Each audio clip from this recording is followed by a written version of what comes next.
People saying I'm canceling my trip to Disney, I'm canceling my Hulu, my Disney Plus. $4 billion in 4 days. Bravo, America. And this is how much power we have.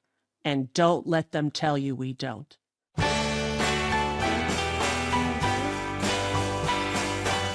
Hi, everyone, and welcome to the Best People podcast. This week's guest is known the world over. She's an icon known for making people laugh, and these days making a lot of us think really hard and really deeply about the things happening around us to other humans. She and I were cast originally as political adversaries. Luckily for me, we have since become friends and allies. My deepest thanks to you, Rosie O'Donnell, for appearing on the Best People podcast. Thank you so much. I'll do whatever you need, Nicole. We had our magical flight where we sat together to Miami and everything shifted, and it was a beautiful thing. I mean, I think that's a great place to start, because I think that maybe the whole country is locked in these castings as enemies, and you never saw people that way.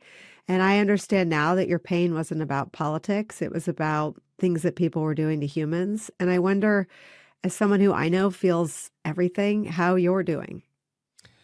You know, I will say that I came here out of self-preservation. You know, some people said, oh, you're making a political statement. I didn't tell anyone I was moving.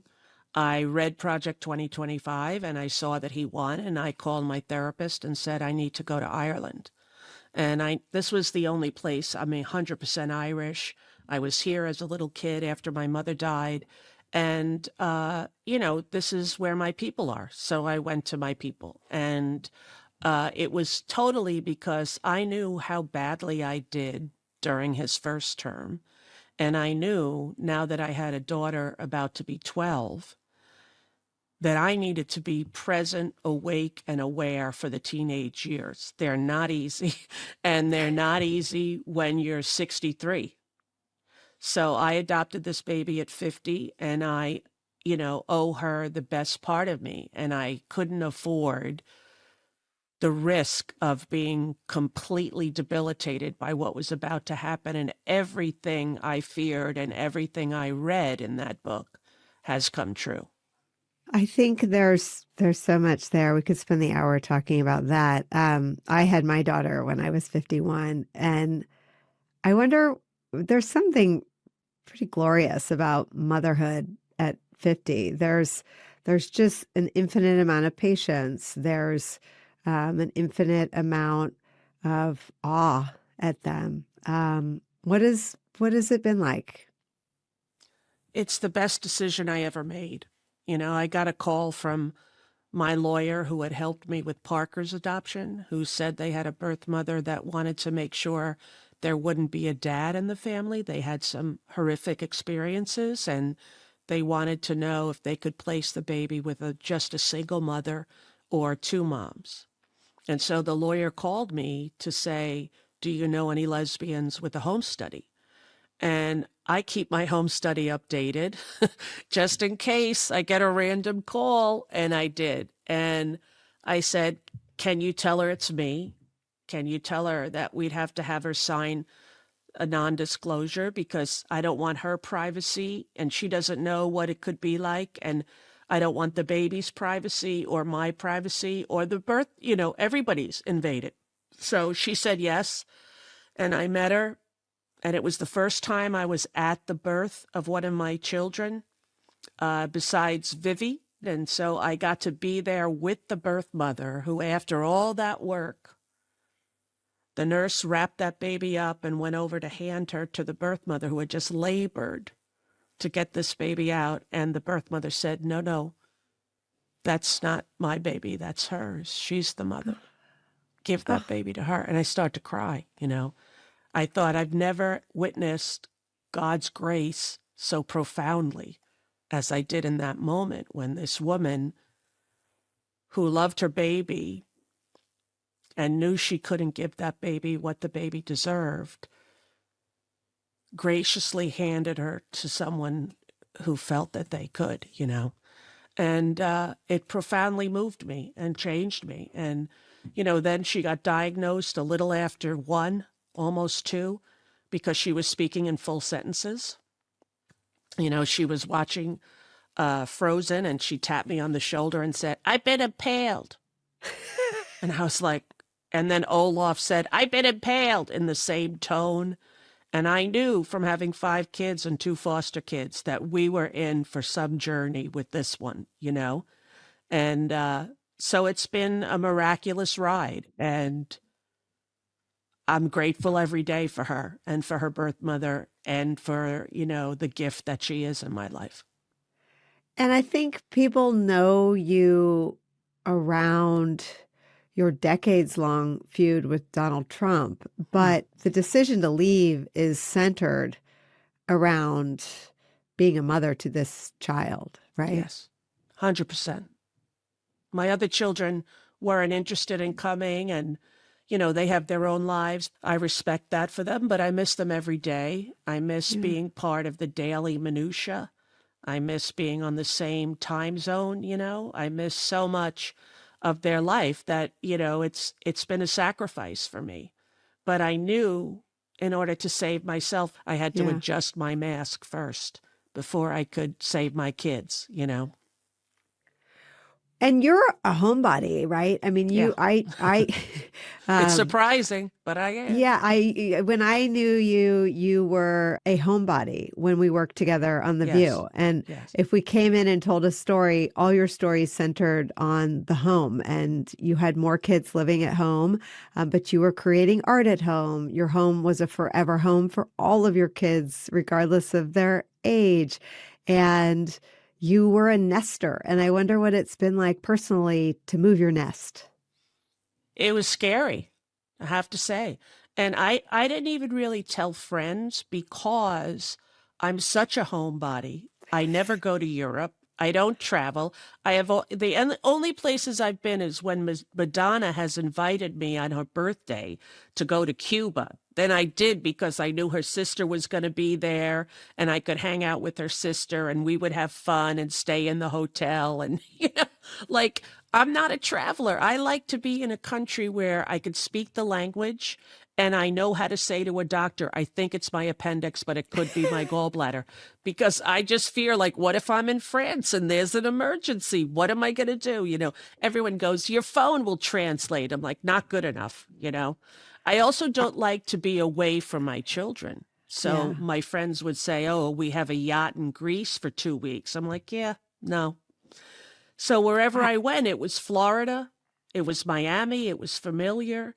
So doing this was a tremendous jump for me. And a lot of my friends have told me since that they were very worried that it was going to go south right away. It seems though, and I read everything, I watch everything that you post, and I read everything. It seems like your voice never wavered, and I would say it's clearer and stronger than ever. Well, some of my friends said, well, you're not going to move there and then still rile him. And I'm like, I'm not riling him. I'm telling the British are here, like Paul Revere. And I have a microphone, however small it is. Some people I know, they don't enjoy me. Some people, misunderstand and or see me clearly and reject it. And that's okay too, because when you're a public figure, this is the price you pay. This is what happens. And, I never became an artist to have everyone like me. People did like me because I think I'm likable. I care about people.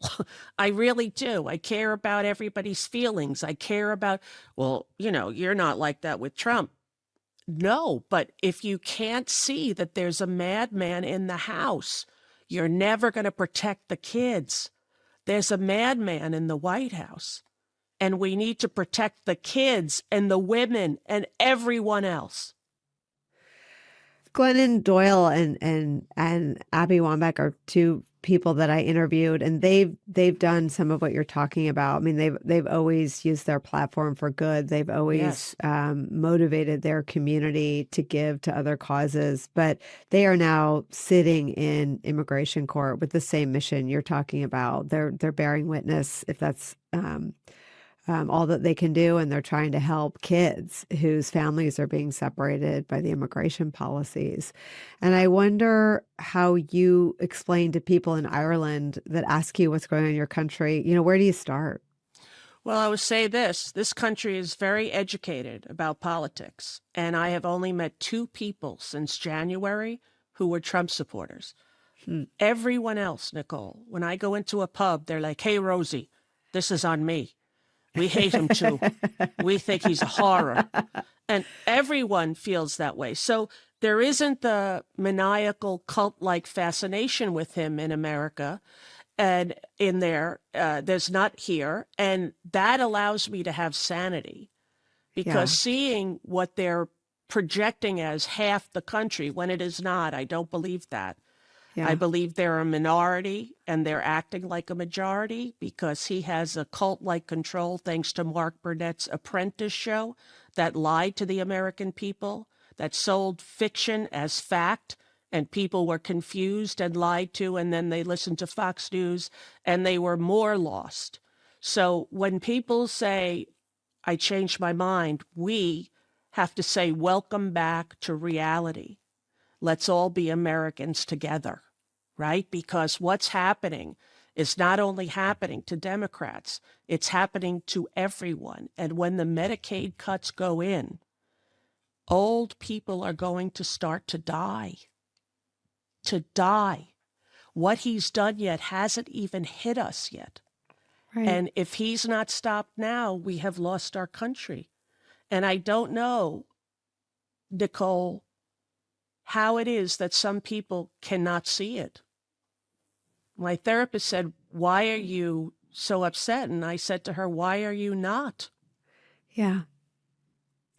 Yeah, I have that conversation too, because the gaslighting that I think you're alluding to, if you're a thoughtful, informed person, you do stop and say, well, maybe it is me.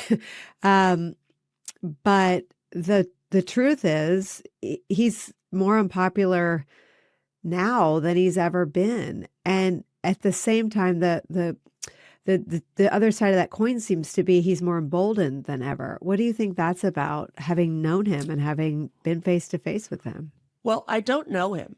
And I only spoke to him one time for 4 minutes at the Survivor reunion that I hosted. And he was at that time in talks with Mark Burnett to do a show, but it hadn't aired yet. That was the only time I ever spoke to him, and it was 2 to 4 minutes of nothing, and he kissed me hello. I remember that because I thought, I don't know the man. Yeah. This is all, theatrics.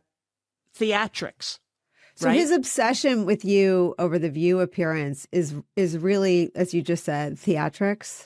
Well, I think he is very upset that I, a girl who reminds him of all the tough girls in his neighborhood who never fell for his shit or listened to him, who knew he was exactly who he is and knew it as when he was a child and apparently a very loathed child, that he did not have friends. And if you listen to Mary Trump and what she says about him Right. and his family dynamic, this is a very wounded person, right? Who I don't believe ever learned the tenets of compassion, love, empathy, sympathy, who never read a Bible, who lies first and always. There are people who lie compulsively. He's one of them. He believes he can change the reality, and to a large extent he has. The Mueller report did not exonerate him. The Mueller report found him culpable, but Barr and he and the news never stepped back. Listen, you're a newscaster, but I got to tell you, when they run the UN speech, you're destroying your countries. They're being destroyed. It's time to end the failed experiment of open borders. You have to end it now. See, I can tell you, I'm really good at this stuff. Your countries are going to hell. And they don't come back and say, that was insane. Did you hear what the president did? That's what we need from the newscasters, but they kick you right out. Terry Moran, Jim Acosta, see ya. Wouldn't want to be ya. You dare stand up to the Fuhrer? You bet your ass you do. And if you don't stand up now, we're going to be like Nazi Germany. Well, you led the charge this week over Jimmy Kimmel. You're one of the people who helped lead the charge. What were the private conversations about people's fear in standing up for Jimmy Kimmel? I didn't have any because I just did what I thought was right. I'm not friends with Jimmy in that way. We've texted and he texted me, thank you. And I texted him back, sue them, you'll win. And, I don't like rally the troops to decide what to say. I follow my gut and my instinct and my research. Listen, I grew up in New York. If you own a restaurant in New York, there's going to come a time when some guys in bad-fitting suits, like Sopranos, come in and try to hit you up in the neighborhood for some money. And if you pay them, they own you. And then they start using it as a place to have dinners and not be charged and eat for free, and you go bankrupt. Once Trump said to CBS, you will pay me for this. And they did. They owned CBS. And they got rid of Stephen Colbert. And then he said, watch me do this at ABC.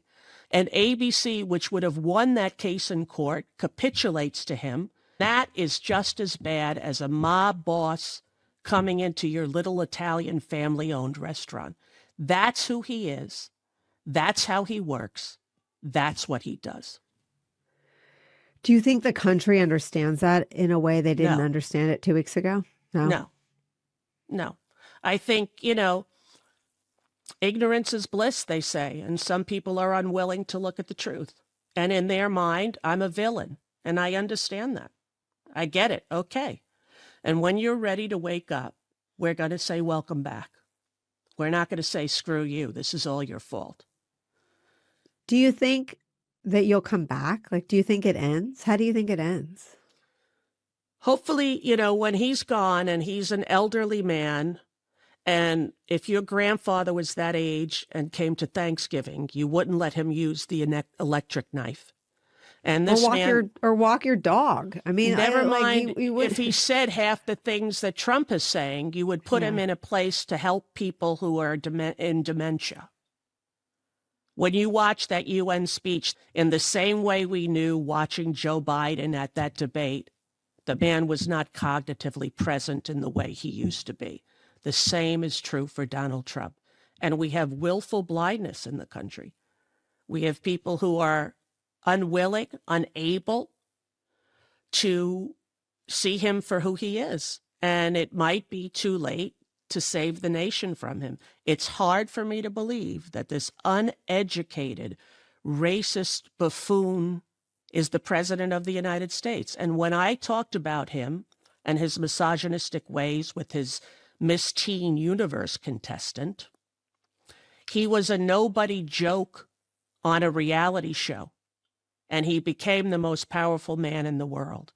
Who would write that in a movie that was believable? I said that this week. I said the paper shredders at Netflix are lined with scripts that are less dumb and less obvious than what's happening in this country. And you and I don't like to say we're cast as opposites or adversaries, but we argued policies on which there was a presumption we would always disagree. The threat is so dire that I think you had left the show, but I was still there when Trump essentially takes over the Republican Party. And I said he's an embarrassment to the party I was once in.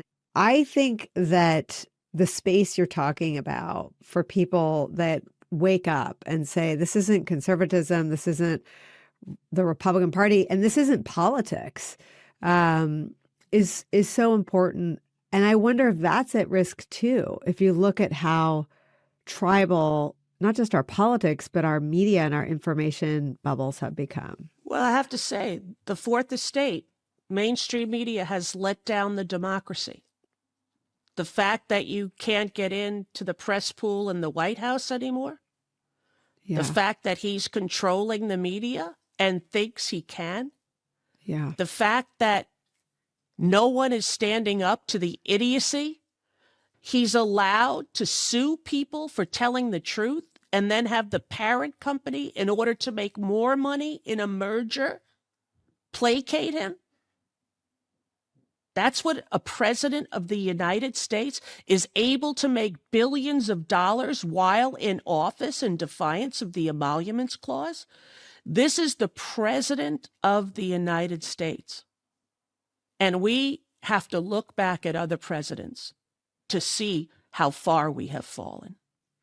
You know, your fame and your success is tied into what is now being imported and replicated, I believe, by podcasters, right? Your relationship was always with your audience.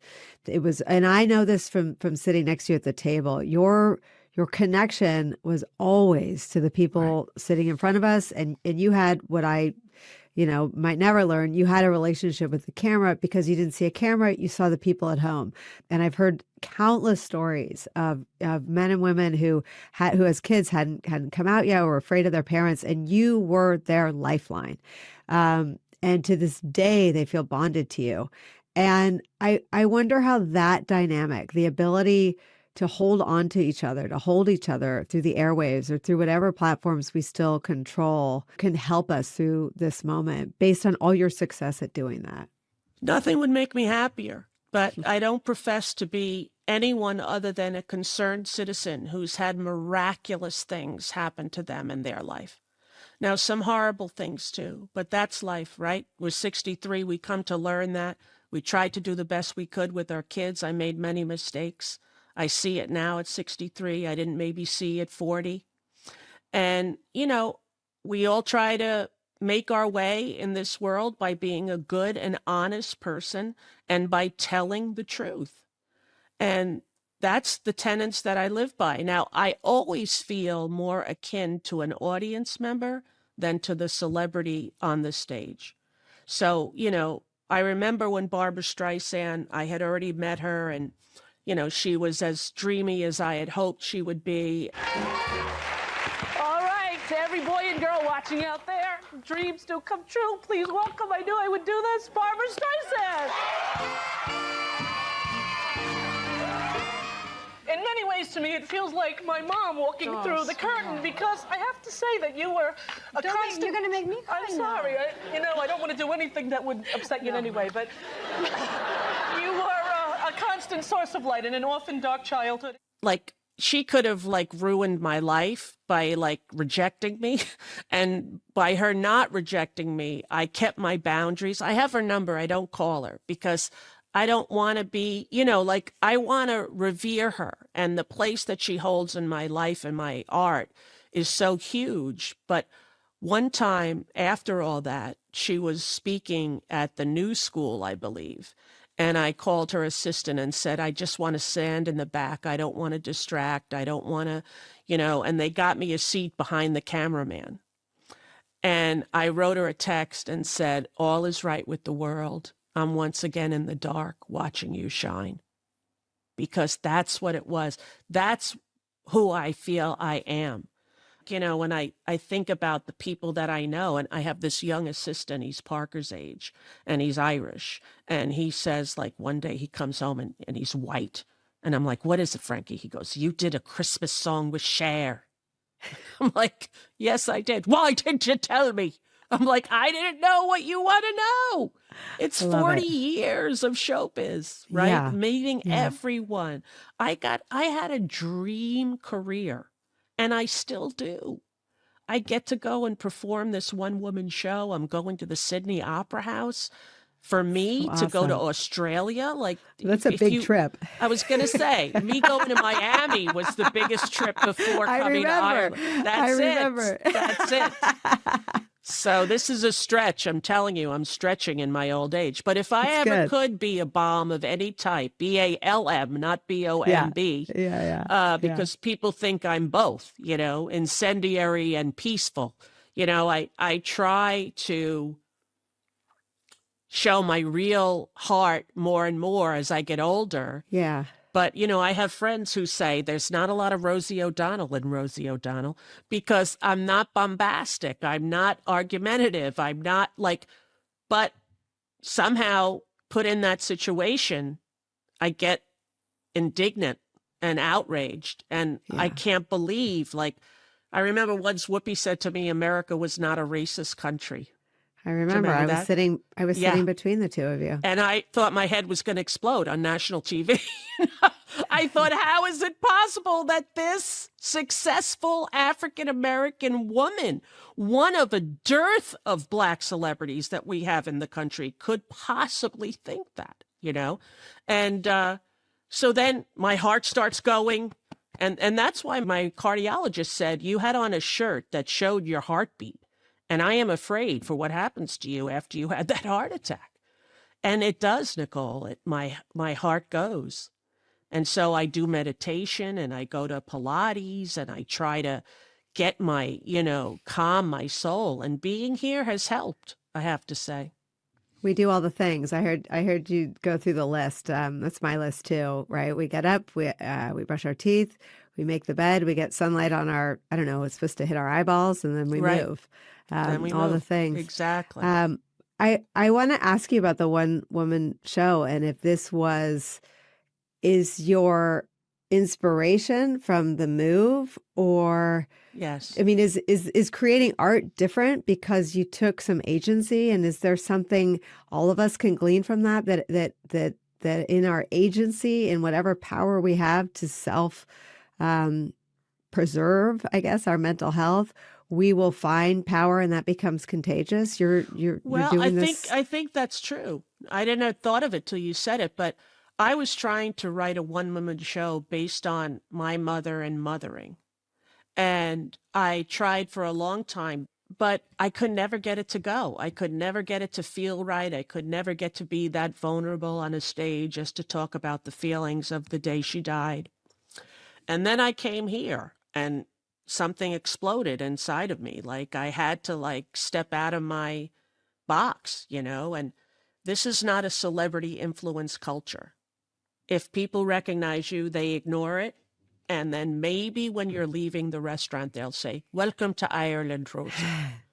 That's what you'll hear. You won't hear, "Can I have a picture?" or "Can I have an autograph?" It's a very respectful culture where they don't value celebrities more than they value normal people. And I think that's a beautiful quality for a country, right? Especially in celebrity obsessed, commercialized, corporate America. Is that the first time you've ever lived like that, where you First didn't time feel in 40 years. The first time in 40 years, it made me feel like I was in the 70s again when I brought my child to the school and they all had on different color solid T-shirts, not a uniform. They just didn't have brands all over their clothes. And they reminded me of my childhood, and one girl said to Clay, "I love your fit." And Clay was like, "Thank you. I wasn't even trying," and our best friend was born. But there's something about this culture and that slowing down of your life that allows you space to feel other things. And when I was in Los Angeles, before I left, I was working on a new show for HBO. And I didn't feel when I got here that show was now appropriate. It was really about just raising an autistic kid. And then I got here and I realized, wow, this is so much fuller. I was seeing people who reminded me of me when I was 30, who looked like I looked when I was 10, who are 80 years old like my mother would have been, and I see them at the Tesco and they look like we're 100% Irish. We did 23andMe. It said 100% Irish, that's crazy. And everyone looks familiar. And it's very interesting to live in a culture like that for the first time ever, Do you think that telling this story, and I wonder if you're comfortable telling, I mean, Barbara Streisand wasn't just an icon you revered. I mean, that's tied to this, what you're talking about with your mother. Will you talk about what she means to you? After my mother died, my father didn't know what to do. So he took us that summer. She died in March. And that summer we went to Ireland, and we went to the north of Ireland, Tyrone, not in Belfast, but very close to the border where there were guards and woods. And we were there for the summer, and then we went home, and everything of my mother's had been taken out of the house by neighbors and aunts. So there was one photo of her on the top of the Sears portrait studio wall where we put the photos. At the very top was a wedding picture of my mother and father. They left that, and they left all her Streisand records because they didn't know that when we came home from school almost every day, one of them would be playing. And if it wasn't Barbra Streisand, if it was someone like Simon and Garfunkel, we knew she was in a depression. But when Barbara was on, she was so happy.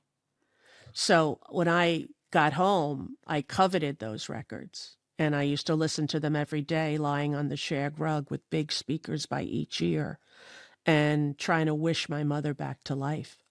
So when she came through the curtain on my show, it was as if it was my mother walking through there to me. And I looked in the front row of my 4 siblings, and they were all crying. And then I'm like, I'm not going to be able to get through this, And, but I will say, Nicole, that kind of adoration, human to human, is hard to take. If somebody meets you and can't stop crying, and like what you mean to them is dysregulating them, it's an overwhelming feeling to be the person in that position. And, I've been it, not in the same capacity of somebody I loved for 40 years, but these kids who come over to me and say, you don't know, you're my Barbra Streisand, and it breaks my heart. And I also am so moved by it. And I see their distress, and I try to assuage it. I try to be like, come on, it's just me, it's just me, but you have an effect on people when you do movies and you're on TV. And I know that because they all had an effect on me. Do you think that pain is part of what makes what's happening in the country a bigger trauma? That you've spent your life trying to connect, making people laugh, the radius of joy that you spent your life doing after such a profound early loss. Where do you put the pain? Because so many people are numb to it. So many people Gavin Newsom was talking about this, basically telling everyone to wake the fuck up. Is your inability to just numb out part of the pain that you knew so young? Yeah, it's my inability. And, my shrink has said more than once, most people have a window with a window pane and a screen and shutters and curtains, and your window is open. You have no way to filter out the painful stuff. Most people have all those protections so they don't get to absorb it all. But it hits me like a bullet. And my mother was dying. That was a world tragedy for me. And at the same time, Saigon was falling. And my neighbor, Charlie Cosick, had been shot in Vietnam, and I knew him and his sister and his mother. And it was very alive for me having to watch it on TV and see the horrors of the Saigon evacuation when my mother had just died. So world events, Nicole, trigger me in a major way.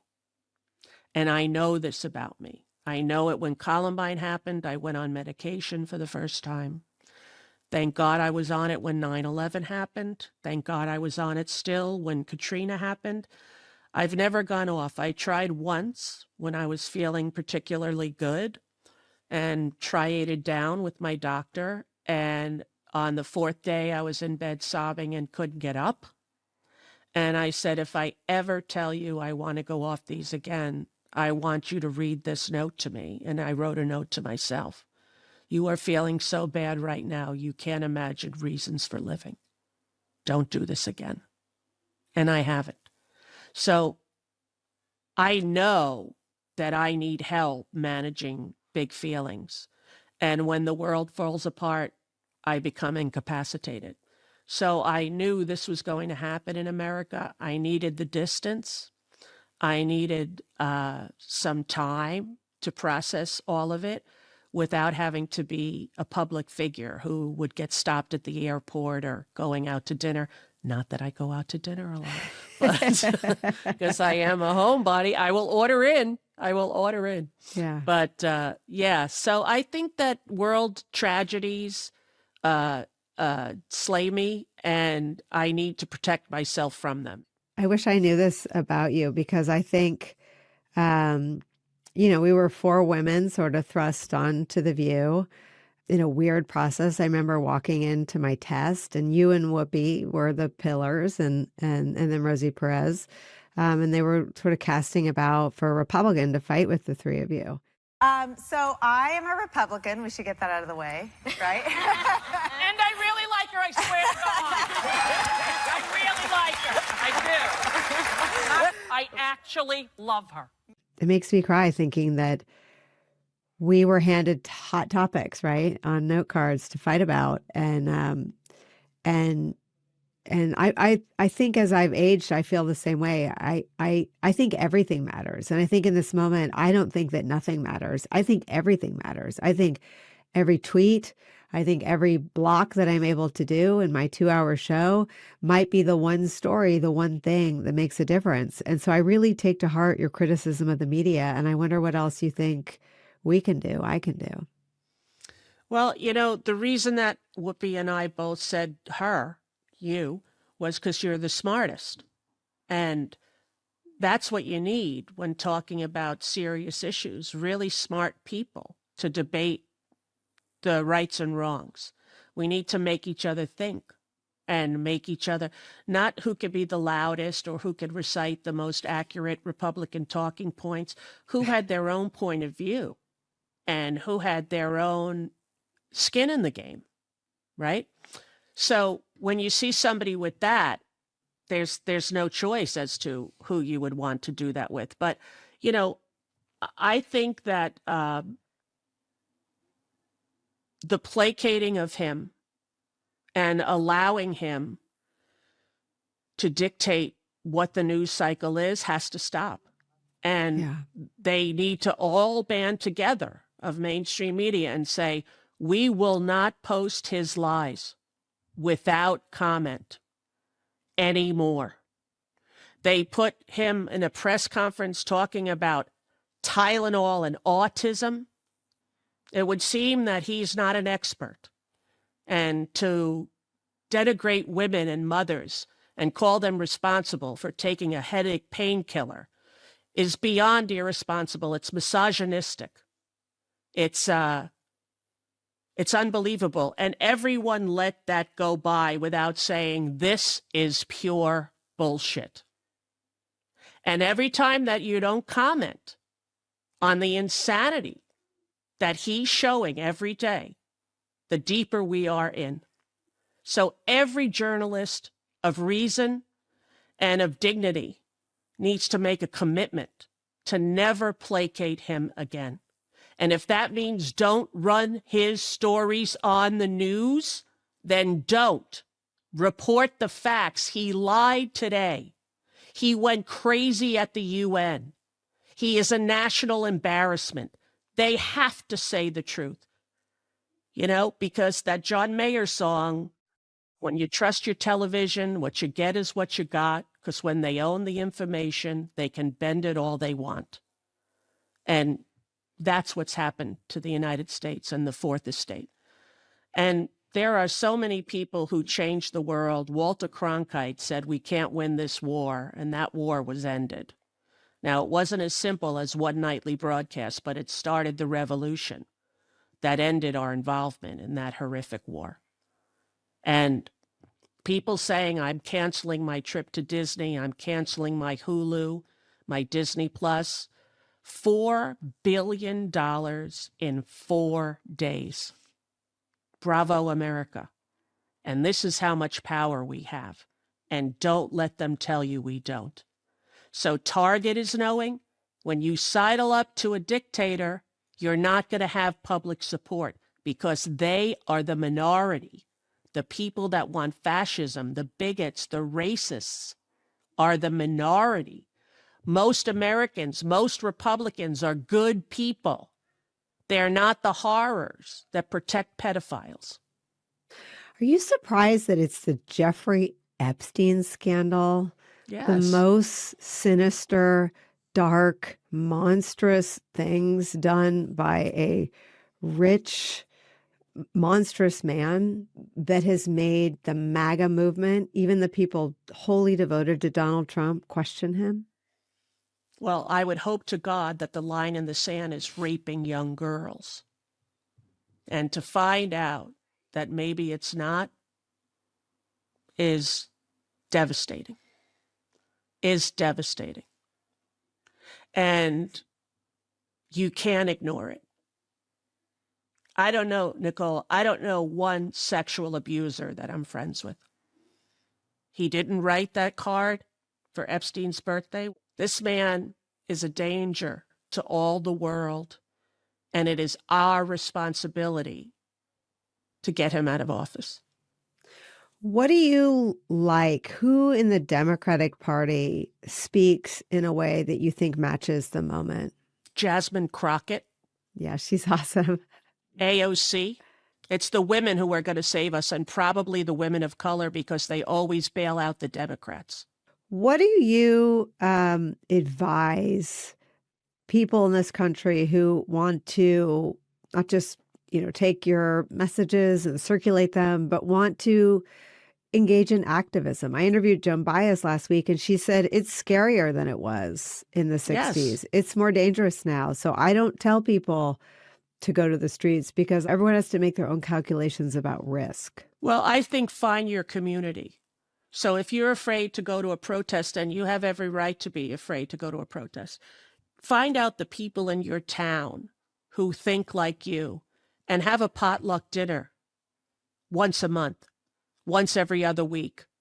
Have every other Sunday them come over to a different person's house and just talk and form community. And what are you doing? And what am I doing? Like, there's so many things you could do, but you need to surround yourself with community, because people feeling that they're the only one saying this or thinking this, or, oh, Rosie, you're so brave. I'm not so brave. Look what I've been given in my life from this country. I owe this country my loyalty. I owe this country the best of me to help to try to save it from the forces of evil that we've worked against for these 200 some years. We've worked against to get the equal rights, for people to have the Civil Rights Act. All we've done to help gay people, and they're vilifying trans people, the minority of gay people. Are you scared for your own safety and your No. own citizenship? No, he can't take away my citizenship. And if he can, that's the end of America, and I wouldn't need it anyway. I'm in the process of getting my Irish citizenship because my grandparents are from here, and you have birthright citizenship if that's the truth. And I would be, sad if he would take away my citizenship, but it would also mean the America that I knew and loved is gone, because no president has the right to do that. And we have the Constitution, ladies and gentlemen. That's why our country runs and works, because of the Constitution, and he's disobeying it. And, he doesn't care about the laws, and he does what he wants. What's your sort of final thought about anyone who thinks they can wait this out? This might surprise you as an ex-Republican, but I'm totally gobsmacked that business leaders are on the sidelines. Like, we'll see how this goes. Democracy made us rich, but autocracy would work too. No, it doesn't. No, it doesn't work. No. There is no thriving economy in an autocracy. And so I wonder what makes them think we can ride this out. It's getting more severe by the day. Well, listen, it really is scary, but find community. That's what I would say. Find community of like-minded people, stick together, take care of each other, hide each other if you need to. Would you have hidden Anne Frank in your attic? Would you have taken that risk? You pray to God you would be. I remember those photos of the civil rights movement and these white people sitting next to black people at the ice cream shop and getting ice cream poured all over them and people spitting at them. And I just always thought to myself when I saw that as a little girl, I want to be one of those white people sitting there next to them so that they are not alone. You know, there's a Tori Amos lyric that moves me so much. And it goes, your mom showed up in a nasty dress, and it's your turn now to stand where I stand. Everyone's looking at you. Take a hold of my hand. And I just think those are lyrics to live by for me, right? When people are being dehumanized, be a human being and stand next to them and hold their hand through it and suffer what they suffer. And that's empathy. And that's more valuable than compassion or sympathy. That's empathy. Rosie O'Donnell, you are one of one. It's an honor to know you. Same back at you, Nicole. And to call you my friend, and that flight to Miami that changed everything. Yes. And I just want to say I love you, and I love knowing you, and I love your voice. Back at and you. I love you too, Nicole. I love and everything I'm very you say. glad that we became friends. Me too. Thank you, my friend. Thank you so Thank much you. for your time today. All Thank right, you. I'll see you soon.